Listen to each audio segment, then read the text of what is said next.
1 month since that historic flooding that left parts of Connecticut just completely destroyed. And you probably remember this video, water just rushing through the streets there, and that damage just continuing to impact so many communities. First Alert meteorologist Scott Gagliardi live right now in Southbury, giving us the latest right now on the recovery and rebuilding efforts. Scott? Good evening, Mark and Aaron. So yeah, the magnitude of last month's rainfall event was so extreme that it affected many residents in Southbury, through Oxford and Reading, as well as Newtown. Now, that's just to name a few. In fact, 10 towns declared local emergencies last month due to the flooding. And the cleanup effort is so massive that it goes far beyond what the state and local governments are even capable of. Federal assistance is what these governments and what these residents need to return to any sense of normalcy.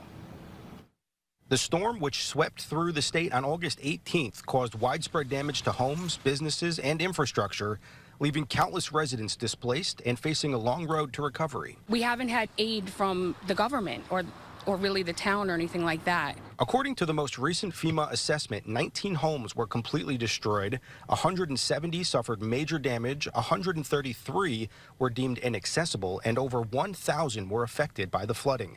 Just an unprecedented number of Connecticut residents who were impacted. Last week, Governor Lamont formally submitted a request to President Joe Biden seeking a major disaster declaration.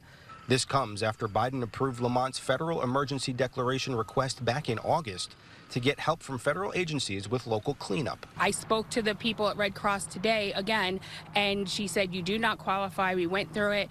Until President Biden says that we are a natural disaster area and claims it, and we can get FEMA, we won't have anything. We need it right now. The weather's going to start to change. People need to get these things done. I'm still breathing mold in my basement.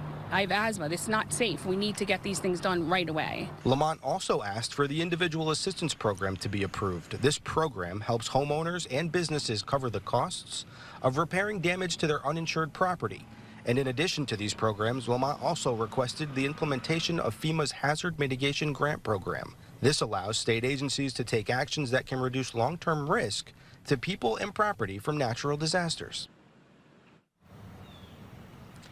Now, when it comes to the official numbers in terms of the rainfall, the State Climate Extremes Committee is still assessing the legitimacy of several local weather stations across our state to see if this weather event actually broke the state's record for the most rainfall in a single day. Right now, that record stands from 1955.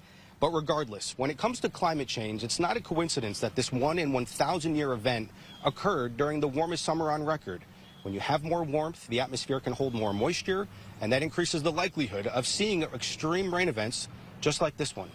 But for now, live in Southbury, Scott Gagliardi, Channel 3 Eyewitness News. All right, Scott, thank you very much. And another